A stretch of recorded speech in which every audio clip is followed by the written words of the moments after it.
नमस्कार दर्शक बंधु मु आज यही वीडियो रे आपण मानू कहवाकू जाउछि सेव पूरी किपरि प्रस्तुत करंती। जदि आपण माने केही चैनल रे नुआ थांती चैनल को सब्सक्राइब करंतु एवं पाखरे आसुथिबा बेल आइकन टी ऊपर प्रेस करी पुणी ऑल नोटिफिकेशंस ऊपर क्लिक कर दियंतु ताहेले एमिति जहा भी किछि नुआ नुआ रोसेई संबंधी वीडियो अपलोड करबी सर्वप्रथमे आपण माने देखिबा को पाई परिबे एवं चैनल को यथेष्ट मात्रा रे लाइक शेयर करबा को मध्य भूलिबेनी।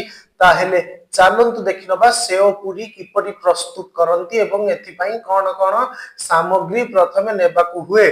आवश्यक सामग्री मैदा पूरी 12टा, बेसन सेव 1 कप, सिझा आलू चकटा 1 कप, जीरा लंका गुंड 1 चामच, चाट मसला 1 चामच, बसा दही 1 चामच, कट्टा पियाज 1 चामच, कइया रस 2 चामच, चटनी 2 चामच, लूण स्वाद अनुसारे।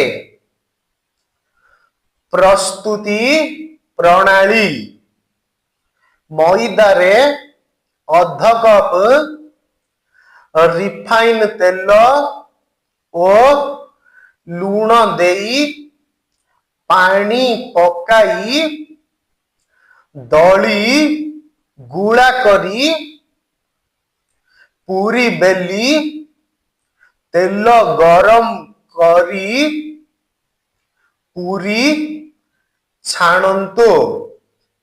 ठंडा हेले मझिरु कणा करी आलू चकटा देई सेव चटनी बटा पियाज दही चाट मसला देई खांतु।